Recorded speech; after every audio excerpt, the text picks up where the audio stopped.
비밀 노트를 공개하는 시간. 안녕하세요. 다시 돌아온 시크릿 노트 시즌2 김나연입니다. 최고의 전문가가 선별한 핫한 기업들 소개해드리겠습니다. 자, 오늘도 시장부터 짚어보고 가겠습니다.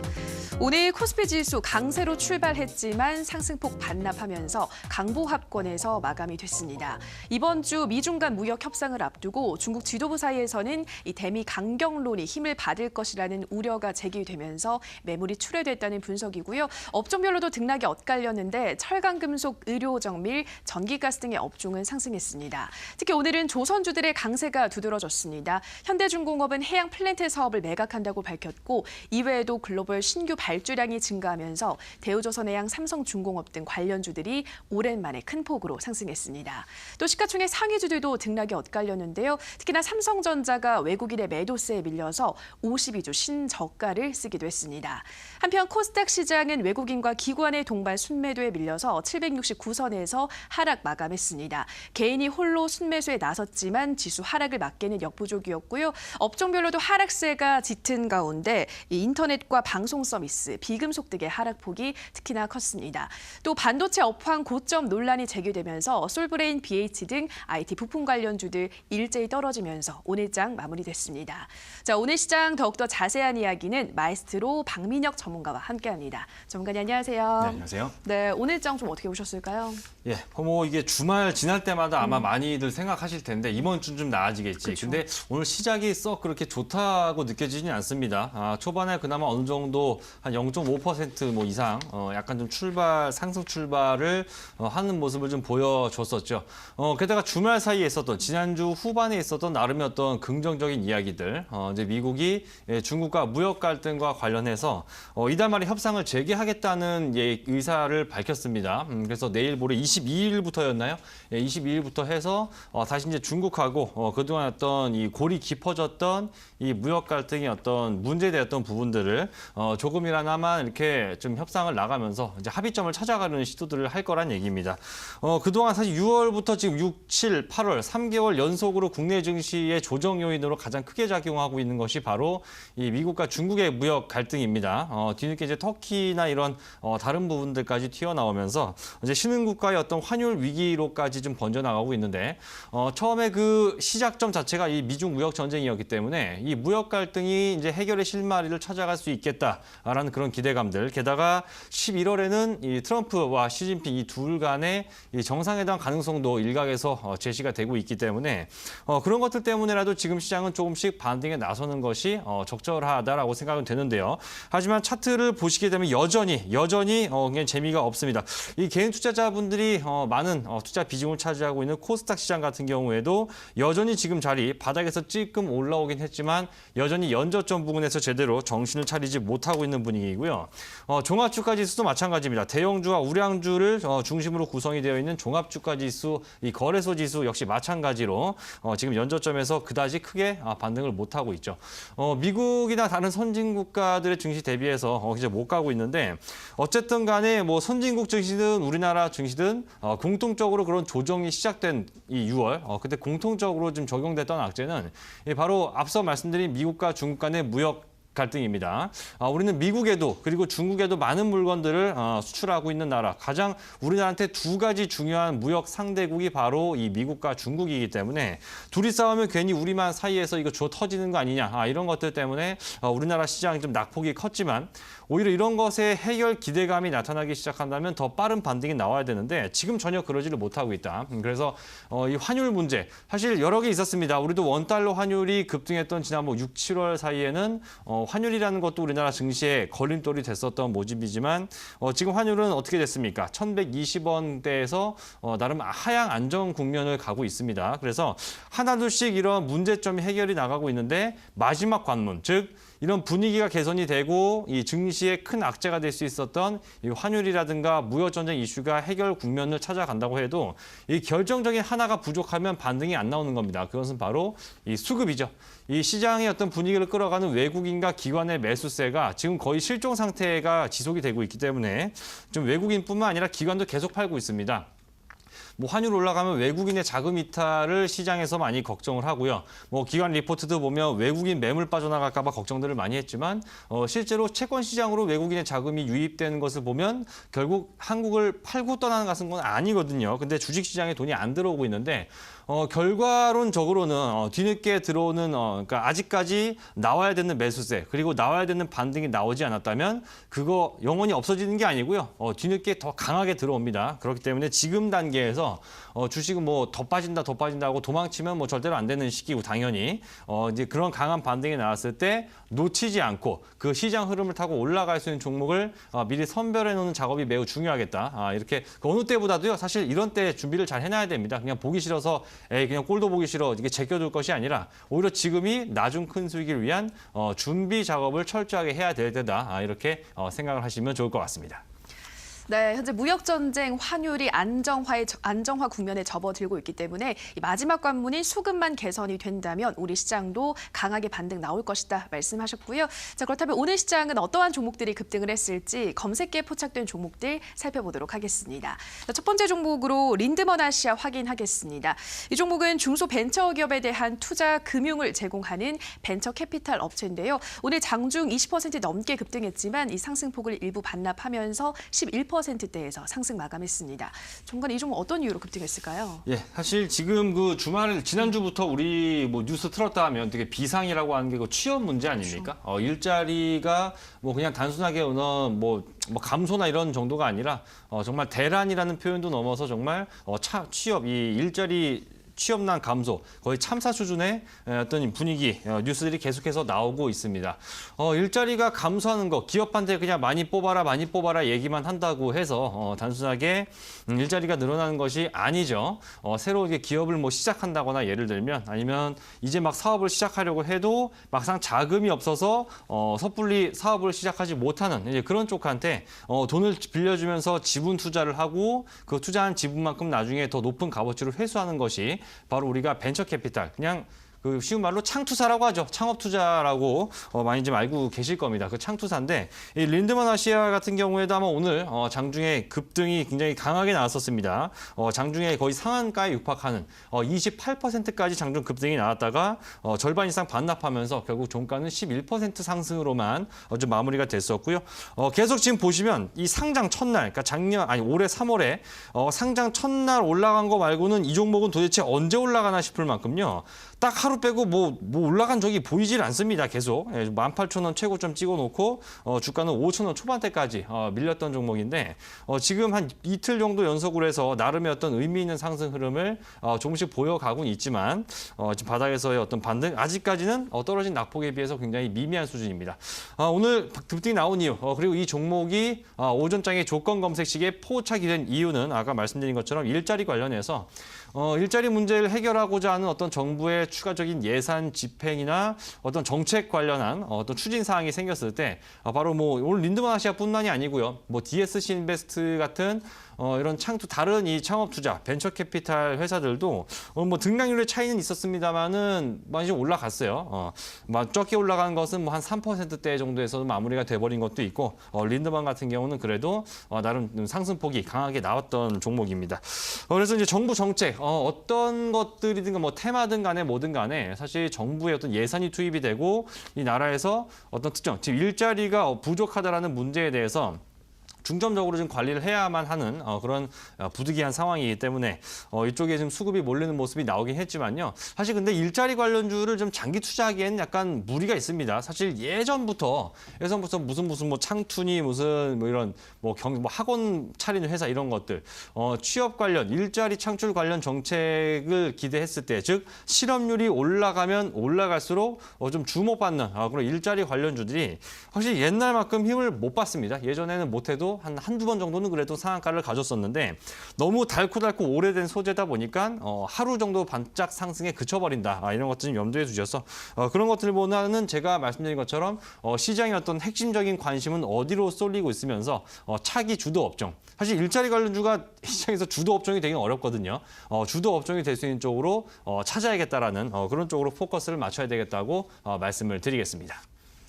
네, 린드먼 아시아 일자리 문제가 심각해지면서 일자리 관련 정책 수혜주로 상승을 했는데요. 이 장기 투자로 보기는 조금 무리인 종목이다 말씀을 하셨습니다. 자, 다음 종목으로는 아이디스 확인하겠습니다. 이 종목은 그간의 매출 부진에서 벗어나서 올 하반기부터는 실적 턴어라운드가 가속화될 것이라는 긍정적인 전망이 제기됐고요. 또 영상 인공지능 관련해서 성장성이 부각이 되면서 오늘 52주 신고가를 쓰기도 했습니다. 11%대에서 상승 마감했는데요. 정말 이 종목은 어떻게 보시나요? 예, 뭐 52주 신고가라 그러면은 뭐 주가가 되게 많이 올라가서 막 신고가 뭐 이렇게 생각하실 것 같은데 사실 과거부터 이 회사 종목의 흐름을 보면 너무 안 좋았습니다. 2만 원대 넘어가던 주가가 6천 원대까지 떨어지면서 거의 뭐 반토막 이상 굉장히 좀 심하게 좀 속된 말로 박살이 났던 그런 종목인데 바닥을 다지면서 최근 한 7월 이후에 올해 하반기 들어서 상승폭이 좀 가파라지는 모습을 보이고 있습니다.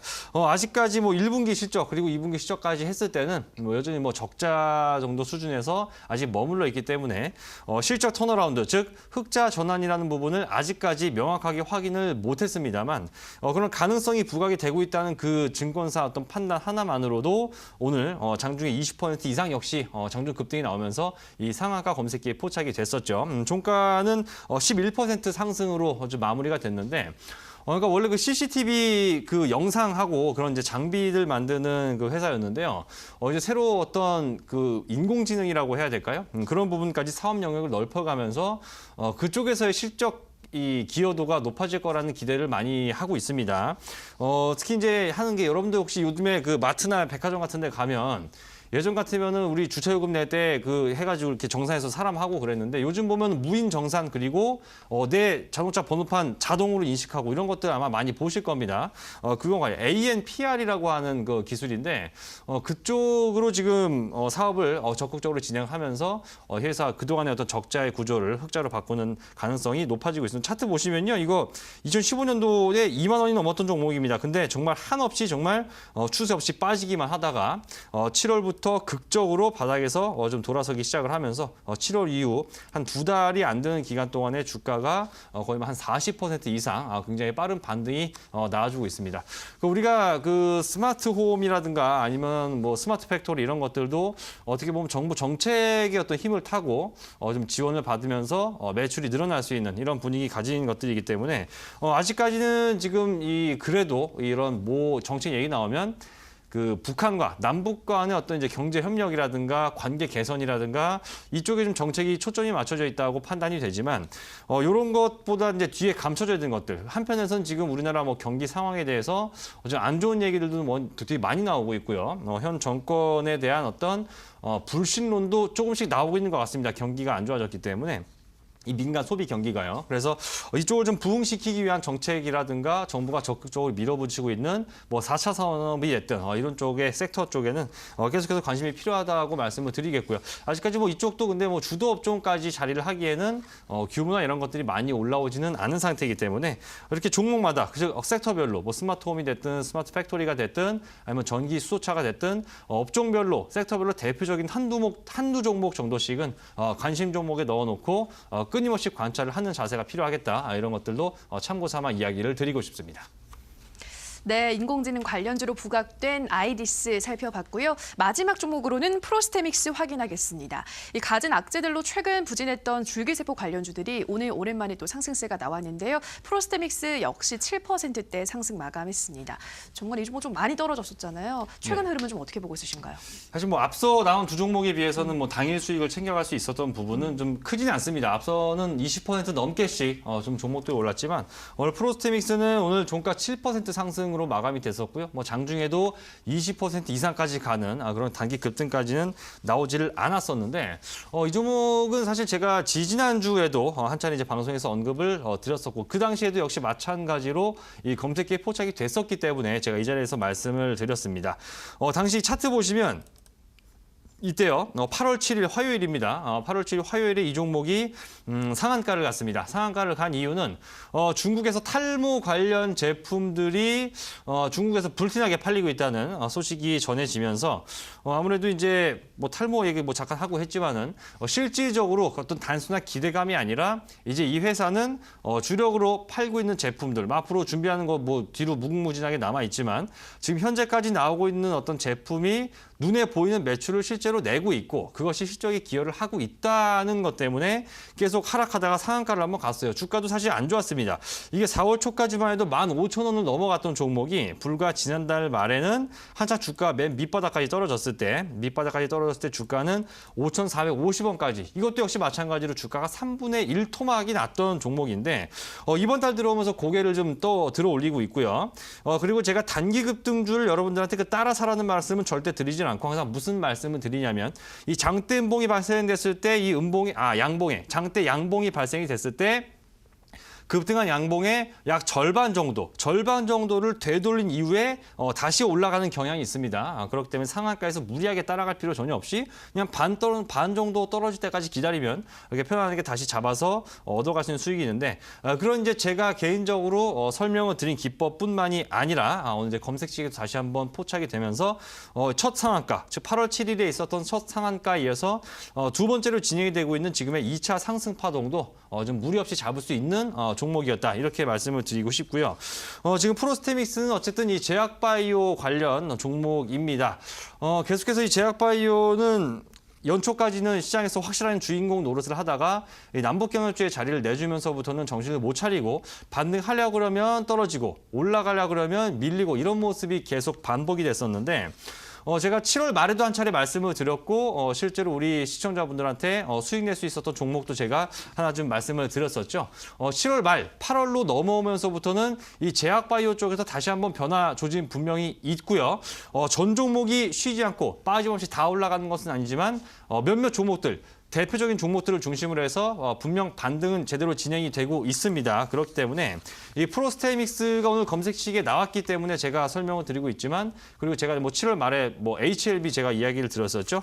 제가 당시에 강의 진행하면서 제약바이오 다시 하반기 때 주도 업종이 될 수 있다는 말씀을 드렸었는데 다시 이제 그런 것들을 재차 확인할 수 있는 분위기가 마련되고 있다고 생각이 됩니다. 그래서 그런 것들은 제가 잠시 후 강의 그리고 온라인 공개 방송을 통해서 이 제약주의 현재 상황과 그때 HLB처럼 한 달도 안 돼서 40% 이상 큰 수익 날 수 있는 종목까지도 제가 온라인 공개 방송을 통해서 우리 시청자 여러분들한테 제시를 해드리도록 하겠습니다. 네, 프로스테믹스까지 검색기에 포착된 새 종목 들여다봤고요. 하반기에 다시 주인공이 될 제약 바이오주에 대한 더 많은 이야기는 이어지는 온라인 방송에서도 함께 하실 수가 있는데요. 참여 방법 안내해드리겠습니다. 인터넷뿐 아니라 모바일로도 참여가 가능합니다. 포털 검색창에 투자25시 검색하시고요. 화면 상단 부분에 보이는 이데일리 TV 투자25시 클릭하고 들어오셔서 시크릿노트 배너 확인하시고요. 조금 더 내려보시면 오늘 출연한 마이스트로 박민혁 전문가 얼굴 확인하시고 오른쪽 방송 보기 버튼 눌러서 입장하시면 됩니다. 네, 그리고 저희가 방송에서 전해드리는 내용은 투자 판단에 대한 조언일 뿐이라는 점 유의해 주시고요. 자, 월요일 첫 강의 지금부터 본격적으로 들어가 보도록 하겠습니다. 전문가님, 오늘 주제 어떤 건가요? 예, 뭐 지난주 금요일도 그랬고 오늘도 그렇고요. 사실 뭐 시장이 오르던 빠지던 간에 꾸준하게 어떤 자기 자리를 지키면서 반등을 조금씩 올라서고 있는 바로 제약바이오입니다. 근데 이게 계속 갈지 아니면 또 밀릴지 이게 갖고 있어도 굉장히 불안함을 느끼시는 분들이 굉장히 많이 있는데 그래서 오늘 제 강의에서는 이런 지금 현재 진행이 되고 있는 시장 대비 상대적으로 강세를 보이고 있는 이 제약바이오의 반등이 과연 어디까지 지속이 될 수 있을지를 한번 체크를 해보면서 우리 시청자분들이 HLB처럼 한 40% 정도 수익 낼 수 있는 종목까지도 같이 제시를 해드리는 시간을 가져보도록 하겠습니다. 네, 시청자분들도 제약바이오주 관심 많으실 텐데요. 제약바이오주 반등 어디까지 가능할지 지금 바로 마이스트로 박민혁 전문가의 강의로 함께 하시죠.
네, 또다시 새로 한 주가 시작이 됐습니다.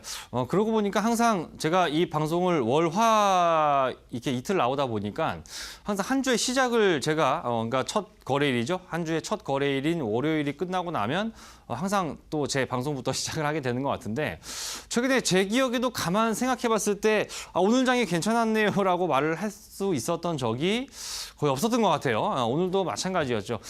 지난주 금요일에 이제는 뭐 미중 간의 어떤 무역 전쟁이 무역 갈등 지금 계속해서 이어지고 있는데 다시 한번 이 양국 간의 어떤 대화의 물꼬가 트일 수 있다. 이런 기대감 때문에 지난주 목요일 밤과 그리고 금요일 밤 이틀 동안 미국 시장은 나름대로 굉장히 긍정적인 모습을 보여주면서 잘 올라왔습니다. 미국 같은 경우는 벌써 다우존스 지수는 이 6월 무역 전쟁 중국하고 쌈박질이 나오기 전 수준을 넘어서 다시 한번 연고점 경신, 사상 최고가 경신을 향해서 다시 달려나가고 있는 것이 미국 시장인데 우리는 전혀 그걸 못 따라가고 있다 보니까 항상 우리는 가만히 있다가 미국장이 빠지면 미국 증시 하락 영향 때문에 밀렸다는 얘기는 수두룩하게 들었었는데 지금은 미국이 올라간다는 얘기를 들어도 우리가 안 갑니다. 그래서 우리 투자자 여러분들 굉장히 답답하시죠. 답답하고 많이 성질도 많이 나고 사실 요즘 정말 주식 재미없고 짜증나고 더러워서 못 해먹겠다는 생각도 아마 많이 하시리라고 생각이 되는데 근데 저 같은 경우에도 계속 이 시장 보다 보면은 그렇게 답답하고 열받았던 기간을 충분히 보상시켜줄 만큼의 어떤 기가 막힌 상승 흐름이 그 뒤에 이어지게 돼 있습니다. 증시 격언 중에서 뭐 횡보가 길면 추세도 길다라는 말이 경험적에서 나온 거지 괜한 말이 아니거든요. 그래서 답답하게 이루어지는 지금 시장을 그냥 마냥 회피하고 안 쳐다보려고 하지 마시고 오히려 이런 상황에서 정신 잘 차리고 지금 잘 잡아야죠. 지금 떨어져 있을 때, 연 저점 가 있을 때 좋은 종목 있으면 지금 잡아야죠. 나중에 비싸지면 살 거 아니지 않습니까? 그래서 좀 오늘도 강의를 준비를 해봤는데요. 먼저 시장의 어떤 큰 흐름을 잠시 한 3분 정도만 좀 먼저 체크를 하고 넘어가야 될 것 같습니다. 자, 여러분들은 지금 하반기, 즉 2018년 7월 이후에 2018년 하반기 들어서 우리 증시를 옥죄고 있는 우리 일반 개인 투자자들의 계좌를 손실로 만든 가장 큰 악재가 과연 뭐라고 생각을 하실지 모르겠어요.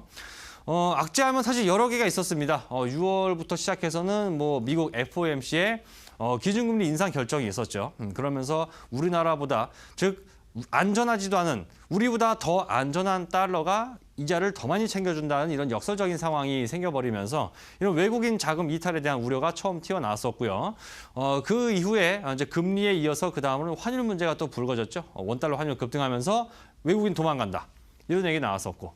그다음에 이제 무역 전쟁이 그다음에 터졌습니다. 미국과 중국이 또 터지면서 3, 4월 달에 어느 정도 마무리가 되는가 싶었는데 다시 미국이 공격적으로도 관세 공격을 퍼부으면서 중국도 지지 않고 대응하고 이제 하다 터키까지 튀어나온 이런 상황인데 이런 거 지금 제가 쭉 얘기한 악재 다 그냥 제껴놓고 딱 간단하게 정말 단순하게 우리가 표면상으로 보이고 있는 지금 증시 악재, 즉 계속 하락해 있지만 올라가지 못하고 있는 근본적인 이유들. 지금 중국과 미국은 다시 대화의 물꼬를 트려고 하고 있습니다. 그로 인해서 미국 증시 같은 경우에는 이미 아까 말씀드린 것처럼 이미 무역 전쟁 나기 전 그것 때문에 급락 나오기 이전 수준 넘어서까지 주가가 추가 급등해 있는 상황입니다. 근데 우리는 왜 안 가냐? 어떤 악재가 도대체 있길래 우리는 올라가지 못하고 있느냐? 제가 생각을 가만히 해봤는데 이게 어떻게 보면은 단순하지만 정말 맞는 답인 것 같아요. 그래서 저는 두 가지 지금 우리나라 증시, 국내 이 대한민국 증시에는 두 가지의 큰 결정적인 문제점으로 인해서 지수가 그리고 시장이 여러분의 가진 종목들이 반등하지 못하고 있다고 판단이 됩니다. 딱 두 개입니다. 첫 번째는 주도 업종이 없습니다. 제가 이전에 말씀을 드렸는데 이 시장이 급등하기 위해서는요. 이 주인공이 필요합니다. 우리가 축구 경기나 야구 경기를 하더라도 똑같이 한 팀에 축구는 11명이 뛰고 야구는 9명 나와가지고 뛰지만 이 모든 선수들의 어떤 성적이라든가 실력이나 아니면 하다못해 인기나 이런 것들이 다 이렇게 똑같지가 않습니다. 똑같이 팀의 전력을 100이라고 봤을 때 9명이면 9로 나눈 11이 개개인의 전력이 아닌 것처럼 어떤 전력의 차이가 있고 하기 때문에 어떤 팀을 대표하는 어떤 간판 스타라든가 유명한 선수들이 있게 마련이죠. 주식도 마찬가지입니다. 지수가 분위기를 잘 타려면 어떤 업종에서 누가 돈을 많이 벌었다더라. 예를 들면 작년 말 같은 경우에 여러분들 많이 보셨죠? 누가 셀트리온 사놨다가 2배 먹었다더라. 이런 얘기. 무슨 제약주 뭐 샀다가 돈 많이 벌었다더라. 4월 같은 경우에는 남북경협주 뭐 내 아는 뭐 직장 후배 놈이 샀는데 이걸 가지고 뭐 한 4천 벌었다더라. 이런 얘기. 누군가 수익을 크게 벌었다는 얘기가 자꾸 들리고 해야 되는데 일반 투자자들이요. 전문 투자자가 아닌 일반 투자자들이 주식시장에서 그 정도의 큰 돈을 벌 정도면 그만큼 어떤 특정 섹터는 굉장히 많이 올랐다는 얘기가 됩니다. 그것이 바로 주도 업종입니다. 대충 사도 그냥 막 올라가는 이런 주도 업종이 있어야지만 그런 돈 많이 번 성공 사례들이 자꾸만 내 귀에 들리면서 주식시장에 새로 뛰어드는 사람들이 늘어나게 되고 거래량이 늘어나게 되고 거래 대금이 늘어나게 되고 이런 식으로 주가가 올라가게 되는데 지금은 시장을 이끌어갈 수 있는 주인공이 아무도 없습니다. 남북경협주. 자, 제약바이오에서 남북경협주로 넘어갔다가 남북경협주 이후에는 그 어떤 업종도 주인공이라고 할 만큼의 어떤 뚜렷한 추세 상승을 보여주지 못하고 있는 게 첫 번째 지금 시장의 문제고요. 두 번째, 이 근본적인 현상을 만들어낸 이유는 바로 두 번째, 주포가 없다. 즉 뭐냐면 시장에 뚜렷한 매수 주체가 없기 때문에 못 올라가고 있다는 얘기죠.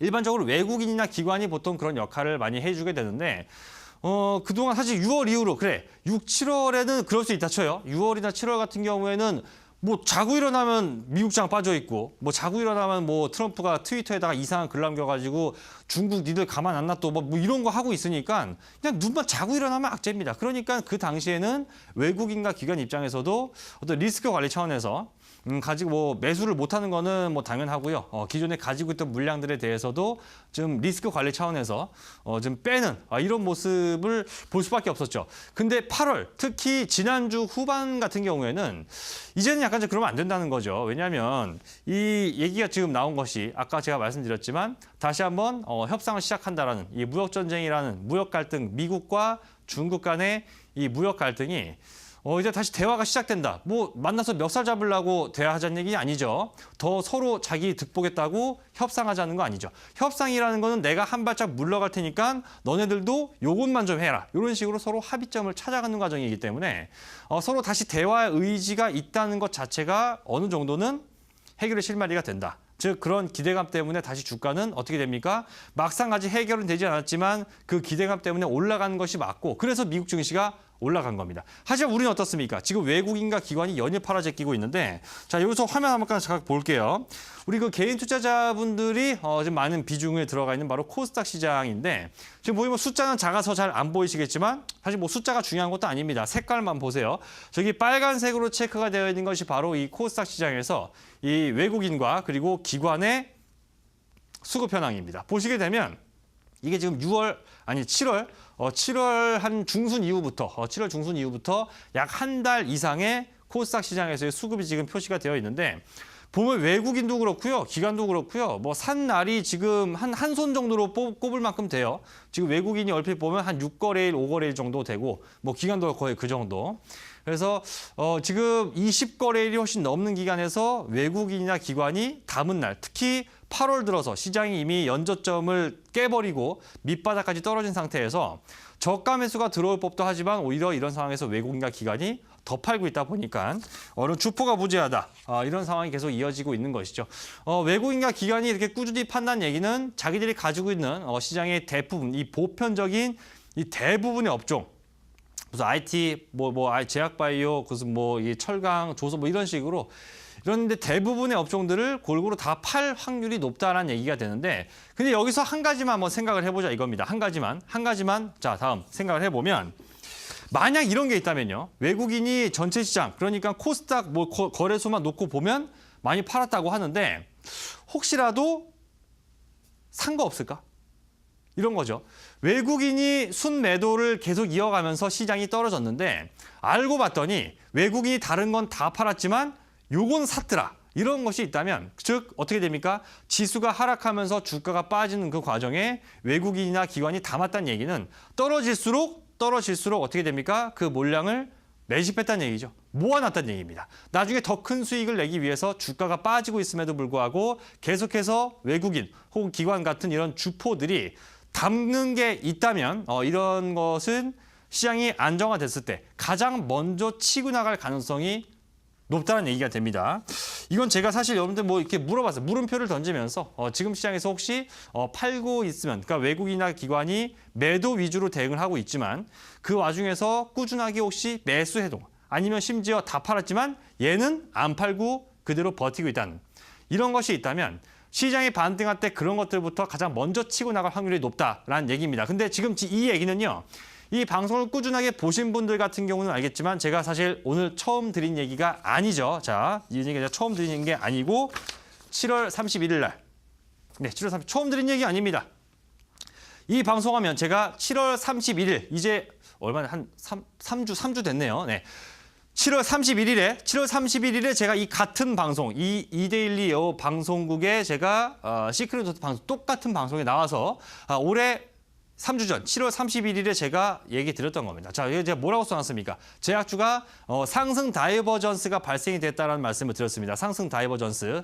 이것은 쉽게 설명드리면 어떤 주가라든가 시세가 하락하는 와중에 어떤 반대되는, 즉 누가 매수를 계속하고 있다는 뭐 이거야 쉽게 말하면. 그래서 향후 상승을, 향후 반등을 암시하는 이 상승 다이버전스가 제약바이오 쪽에서 지금 관측이 됐다는 얘기를 제가 7월 31일에 이 방송을 시청하고 있는 우리 투자자 여러분들한테 이 말씀을 드렸었죠. 그리고 나서 뭐 말씀드린 종목도 뭐 이따 뒤에 말씀드리겠지만 말씀 이거예요. 자, 다음 화면 보시게 되면 제약주 지수입니다. 이거는 코스닥 지수가 아니고 코스닥 시장 안에 있는 이 제약주들로만 모아놓은 제약주 차트입니다. 제약주 차트예요. 제약주 업종 지수 차트인데 보시게 되면은 계속해서 떨어지는 이 구간, 특히 네모 박스 쳐 있는 저 5월 이후부터 제약주 쭉 밀려 내려갔죠. 근데 어땠습니까? 위에 빨갛게 여기 표시되어 있는 빨간색 줄, 바로 외국인이 보유하고 있는 이 코스닥에서의 제약주 물량입니다. 이 외국인 보유 물량을 보면 자, 주가가 빠지면 당연히 외국인이나 기관이 팔고 나가고 있다라고 생각을 하기 쉽지만 반대였죠. 반대로 주가 하락을 이용해서 어땠다? 외국인은 담았다.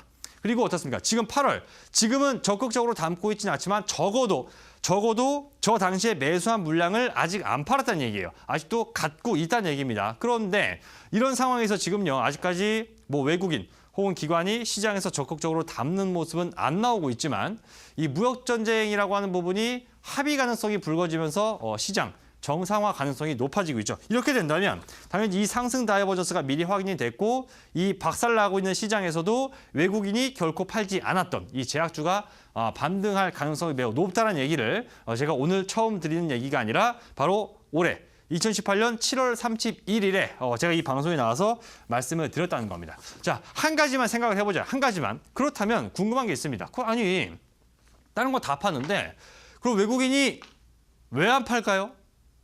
왜? 지금 뭐 다 얘기가 나오지 않았습니까? 뭐 환율이 올라가면 외국인이 뭐 환차손 생겨서 나가야 된다며요? 그럼 팔겠죠. 그동안에 많이 담아둔 제약주 팔겠죠. 근데 왜 외국인은 제약주를 안 팔았을까요? 지금 코스닥 지수는 아시다시피 거래소와 마찬가지로 이 거래소와 코스닥 모두 다 지금 현재 자리는요. 1월에 고점을 찍고 지금 8월 달, 자, 연중 최저점을 경신했다가 이제 바닥에서 약간 올라왔을 뿐입니다. 큰 그림에서 봤을 때는 여전히 우리나라 시장은요, 밑바닥에 머물러 있습니다. 위에서부터 떨어지는 동안에 당연히 외국인과 기관이 매도 엄청 많이 나왔겠죠. 이렇게 안 팔고 있는데 이렇게 파는 와중에서도 그러면 제약바이오도 왜 아직 안 팔고 냈느냐 이거예요. 그렇죠. 이유는 하나 아니겠습니까? 올라갈 거란 기대가 있기 때문이죠. 올라갈 거란 생각, 반등을 할 거란 생각이 있기 때문에 외국인 입장에서도 아직 안 팔고 있는 겁니다. 답은 간단해요. 올라갈 거기 때문에 다른 거 팔아서 버리더라도 나중에 다시 잡을 기회를 노리더라도 저 떨어지는 구간 5월, 6월 그리고 7월 달 이때 떨어지는 구간에 외국인이 잡아놓은 것을 팔지 않는 이유는 나중에 더 떨어졌을 때 잡아야지라는 그런 생각보다는 그때 잡은 자리, 이때 잡은 자리도 어느 정도 저가 메리트가 충분히 있다고 판단을 하기 때문에 외국인이 안 팔고 버티고 있는 겁니다. 간단해요. 자, 이유. 좀 더 구체적으로 들어가 볼까요? 바로 이건 제약바이오의 특성과도 그냥 무관하게 이어집니다. 생각을 해보세요. 이 제약바이오, 이 제약사들 같은 경우에는 특정 제품을 만들기까지는 계속 돈이 들어갑니다. 뭐 연구비 퍼붓고 인건비 나가고 실험비 나가고 돈 계속 나가요. 아직까지 개발되지도 않았는데 돈만 나갑니다. 그러니까 계속 적자만 보이죠. 계속 적자입니다.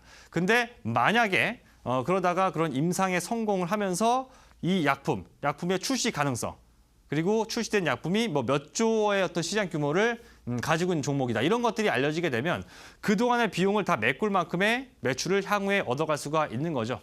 그래서 지금의 실적보다 앞으로 기대감이나 진행 상황 이런 것들에 대해서 많이 좀 관심을 갖게 되는데 지금 제약바이오의 이런 특성은 주가에 어떤 형태로 나오게 되냐면 바로 최근에 지난주 금요일에 급등했던 이 녹십자셀을 통해서도 우리가 이런 분위기를 바로 확인을 할 수가 있습니다. 자, 녹십자셀이 지난주 금요일에 상한가 갔죠? 오늘 장중에 20% 넘게 올라가면서 순간적으로 뭐 50%가 뭐 후루룩 올라갑니다.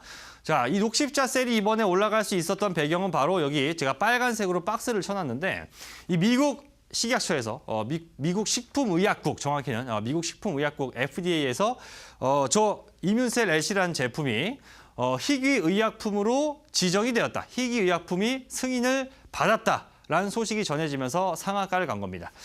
당시에 나왔던 기사들을 쭉 보면 빠지지 않고 등장하고 있는 키워드가 바로 이 희귀의약품이라는 얘기가 되는데 참고로 이 녹십자셀의 지금 이뮨셀 LC라는 이 제품은 과거 이미 6월에 간암 쪽에서 이미 희귀약품 지정이 됐었는데 이번에 뇌종양까지 추가로 지정이 되면서 두 가지 분야, 즉 간암과 뇌종양까지 두 가지에서 공통적으로 지금 희귀의약품으로 지정이 되면서 다시 한번 상한가를 갔습니다. 뚜렷하게 눈에 보이는 모멘텀이 있기 때문에 이런 특성 때문에 바로 외국인은 이런 거를 버리지 않고 가는 거예요. 보세요. 희귀의약품 지정됐다는 소식 때문에 여기 뭐 강세 쭉 나와 있습니다. 실제로 주가가 어떻게 움직였냐? 바로 다음 차트입니다. 다음 화면 보시게 되면 이 종목도 처참합니다. 네, 종목 반토막 이상 주가가 빠졌던 종목이 불과 2거래일 만에 장중 56%까지. 딱 이틀 만에 56%가 올라갔어요. 그동안에 한 4개월 정도 동안 박살났던 부분의 절반 이상을 단 이틀 만에 메꿨다는 겁니다. 이렇기 때문에 안 떠나는 거예요. 만약에 여기 보시게 되면 한 요런 자리, 지금 제가 손으로 나타내고 있죠. 요런 자리에서 만약에 매수가 됐다고 하더라도 한 2달 마음고생 하겠죠. 근데 어떻습니까? 2달간의 마음고생을 단 이틀 만에 수익으로 되돌려버리는 것. 이게 바로 제약바이오의 힘입니다. 이것들 때문에, 이런 특성들 때문에 외국인이 지금 시장에서 떠나지 않고 있다는 얘기죠. 언제든지 재료만 나와주면, 눈에 띄는 어떤 재료, 물론 뜬구름 잡는 것 같은 말도 안 되는 그런 얘기 때문에 올라가지는 않겠지만 이렇게 뻔하게 이렇게 미국 FDA라는 어떤 명확한 어떤 상승의 근거를 가진 종목들에 있어서는 한 번 시세가 터지면 굉장히 강하게 터지기 때문에 이런 특성들 때문에 외국인이 지금 팔지 않고 버티고 있다. 향후 반등에 굉장히 높은 가능성을 지금 베팅하고 있다는 것으로 우리가 해석을 할 수가 있겠죠. 자, 지금 희귀의약품 얘기가 쭉 나와서 말인데 요거 이제 자세하게 한번 봐봤습니다. 희귀의약품이라는 뭐 도대체 뭐길래 그냥 약도 아니고 희귀의약품은 뭐냐? 그냥 말 그대로 희귀의약품이죠. 어떤 이제 특정 어떤 되게 치료가 어려운 어떤 분야라든가 아니면 제품의 어떤 특성 자체가 굉장히 까다로운 이런 것들, 그런 것들은 미국 식품의약국에서 희귀의약품으로 지정하는데 사실 미국뿐만이 아니라요. 뭐 우리나라도 그렇고 뭐 일본도 그렇고 이 희귀의약품 지정은 뭐 나라마다 다 있습니다. 근데 이번에 이 녹십자셀 같은 경우에는 미국에서 이걸 받았어요. 미국에서. 여기 화면에 보시는 바로 저 이뮨셀 LC라는 저 제품입니다. 참고로 여러분들 그 항암제라고 하는 게 크게 두 종류가 있죠. 이 표적 항암제라는 것이 있고 면역 항암제라는 게 있습니다. 표적 항암제는 쉽게 말씀드리면 뭐 이렇게 몸에 암세포 있잖아요. 그러면 예를 들어서 뭐 약을 먹든가 아니면 주사를 놓으면 그 약이 암세포를 찾아갑니다. 암세포, 표적 항암제니까 표적이 있다는 얘기죠. 그 표적은 바로 암세포가 되는 겁니다. 암세포를 표적으로 해서 암세포 자체를 공격해서 사멸시키는 이런 작용을 가진 것이 바로 표적 항암제고요. 면역 항암제 같은 경우는 약간 다릅니다. 이 항암제, 그 암세포를 없앨 수 있는 다른 면역 세포들의 어떤 기능을 확 올리는 겁니다. 예, 확 올려요. 확 올려서 알아서 그 강화된 면역 세포들의 능력치가 확 올라간 이 면역 세포들이 암세포를 공격해서 내 몸 안에서 없앨 수 있는 굉장히 부작용 측면에서도 별로 좀 하고 그래서 표적보다 면역 항암제 쪽이 좀 더 좀 이목을 끌고 있는데 아무튼간에 이런 이제 면역 항암제 이런 것들 이제 개발하고 있는 쪽은 이제 뭐 이렇게 희귀약품 가능성이 더 높다고 볼 수 있겠죠. 그래서 만약에 지정이 되게 되면 이런 혜택들을 받습니다. 뭐 개발 과정에서 들어갔던 어떤 각종 냈던 세금들 이런 것들 갖다가 공제해주는 혜택도 주고요. 등록 과정에서 들어가는 이 수많은 특허, 뭐 약 하나 만드는데 여러분들 특허가 뭐 수십 개 들어가는데 이 특허, 이런 모든 수수료 과정 다 면제해 줍니다. 게다가 세 번째는 이게 아직 출시되기 전에 여러 기술이 어떤 확인이 되면 그때도 희귀의약품으로 지정될 수 있습니다. 출시하기 전에. 그러면 그다음부터 야, 얘네들은 보니까 요거 괜찮다. 야, 희귀의약품 지정해주고 심사 빨리빨리 해서 출시시켜. 이런 쪽으로 될 수 있다는 얘기죠. 그리고 마지막 네 번째, 가장 강한 건데 무려 7년 동안 독점 판매권. 즉 복제약이나 이런 것들이 나온다고 하더라도 최소 7년 동안은 아무도 시장에 못 들어오고 이 회사 혼자 다 팔아서 장사할 수 있게 만들어주는 겁니다. 복제 아니면 뭐 바이오시밀러 허락을 안 해주는 거예요. 이런 혜택들이 있기 때문에 희귀의약품으로 지정되는 것은 이것을 만들고 있는 회사 혹은 이미 만든 회사 측면에 굉장히 좀 이득이 많이 되는 것이라고 좀 말씀을 드릴 수가 있겠죠. 자, 시간이 없어서 빨리 지나가야 될 것 같은데요. 그래서 제가요, 근데 오늘 제약주 얘기를 쭉 하고 있지만 사실 아까도 말씀드린 것처럼 지금 시장에서 제약바이오 관심 필요하다는 얘기, 제약바이오를 사야 된다는 얘기들, 제약주 담아야 된다. 제가 오늘 처음 드린 얘기가 아니라고 말씀드렸죠. 제가 바로 7월 31일에 3주 전이었던 7월 31일에도 제가 우리 시청자 여러분들한테 똑같이 말씀드려서 당시에 제가 여러분들한테 말씀을 드렸던 것이 있습니다. 자, 제약주가 2달 동안 굉장히 박살나고 떨어지고 급락하고 흐름이 안 좋았지만 그 안 좋았던 흐름을 되돌리는 급등 가능성이 열리기 시작했다. 제가 7월 31일에 오늘 처음이 아닙니다. 당시에도 말씀을 드렸던 겁니다. 당시에, 그죠?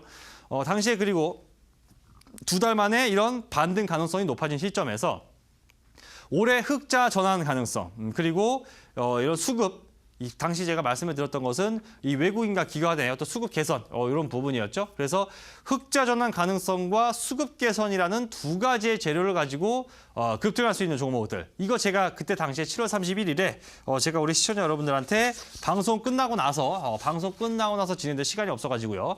자, 방송 끝나고 나서 진행되는 온라인 공개 방송에서 이 종목 제가 말씀드린다고, 이 종목 제가 추천드린다고 이야기 드렸죠. 그 종목 바로 뭐냐? 바로 다음 화면에 나온 HLB입니다.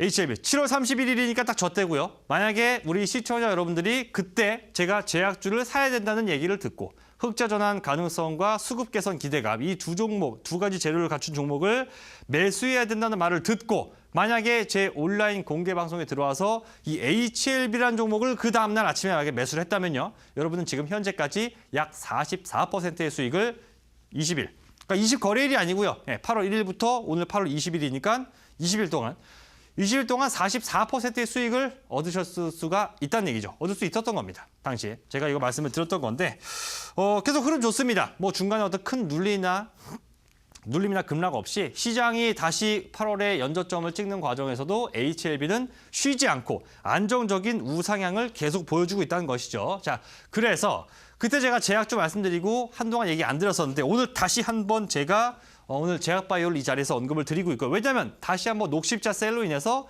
이 제약주를 바라보는 눈이 한층 나아졌습니다. 그렇기 때문에 지금 시장에서 다시 한번 이 HLB 같은 20일 동안 44% 수익 이런 낼 수 있는 종목 제가 오늘도 온라인 공개 방송에서 언급을 드리도록 할 텐데요.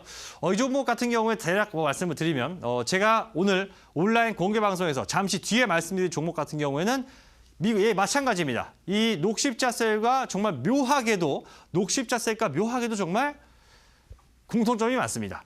미국 FDA 관련주고요. 그리고 희귀의약품으로 지정된 이미 제품을 보유하고 있는 종목입니다. 이미 보유하고 있습니다. 그래서 이 두 가지 미국 FDA 관련주라는 것과 희귀의약품 이 두 가지 키워드가 지금 똑같습니다. 제가 7월 31일에 여러분들한테 말씀드렸던 HLB 44% 수익 낼 수 있었죠. 그리고 지난주 금요일과 오늘 단 이틀 만에 녹십자셀이 41% 올랐습니다. 이 녹십자셀과 정말 판박이처럼 닮은 종목이라고 판단이 되는데 이 종목 제가 잠시 후에 다시 돌아와서요. 온라인 공개 방송에서 설명드리기로 하고 자, 제약바이오에 대한 강의 쭉 드렸는데 종목 잠시 뒤에 돌아와서 다시 언급해 드리도록 하겠습니다.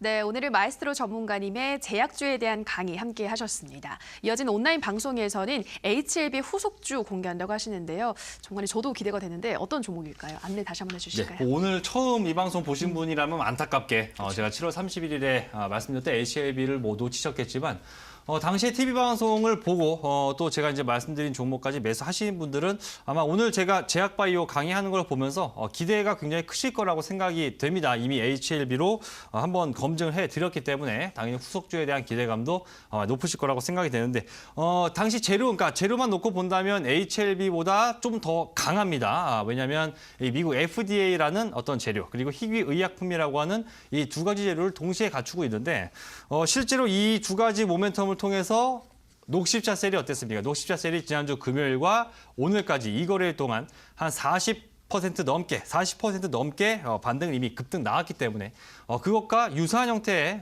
흐름이 기대가 되는 종목이죠. 그래서 HLB자 40% 이상 수익을 내드렸던 HLB의 후속주로서 오늘 언급드릴 종목 제가 잠시 후 9시부터 온라인 공개 방송을 통해서 설명드리도록 하겠습니다. 네, 40% 이상 수익이 났던 HLB보다 더 강한 재료를 갖고 있는 제약바이오주 어떤 종목일지 이어지는 방송에서 확인해 보시기 바랍니다. 참여 방법 안내해 드리겠습니다. 인터넷뿐 아니라 모바일로도 참여가 가능합니다. 포털 검색창에 투자25시 검색하시고요. 화면 상단 부분에 보이는 이데일리 TV 투자25시 클릭하고 들어오셔서 시크릿노트 배너 확인하시고요. 조금 더 내려보시면 오늘 출연한 마에스트로 박민혁 전문가 얼굴 확인하시고 오른쪽 방송 보기 버튼 눌러서 입장하시면 됩니다. 네, 오늘도 시크릿노트는 벌써 마칠 시간이 됐습니다. 이어서 이어지는 투자25시 2부에서는 우라노스 임호동 전문가 강의가 이어집니다. 계속해서 많은 시청 부탁드리고요. 저희가 방송에서 전해드리는 내용은 투자 판단에 대한 조언일 뿐 해당 종목의 상승과 하락을 보장하진 않는다라는 점 유의해 주시기 바랍니다. 내일도 저희는 더욱더 알찬 내용으로 시청자 여러분들 찾아뵙겠습니다. 오늘 방송 함께해 주신 여러분 고맙습니다.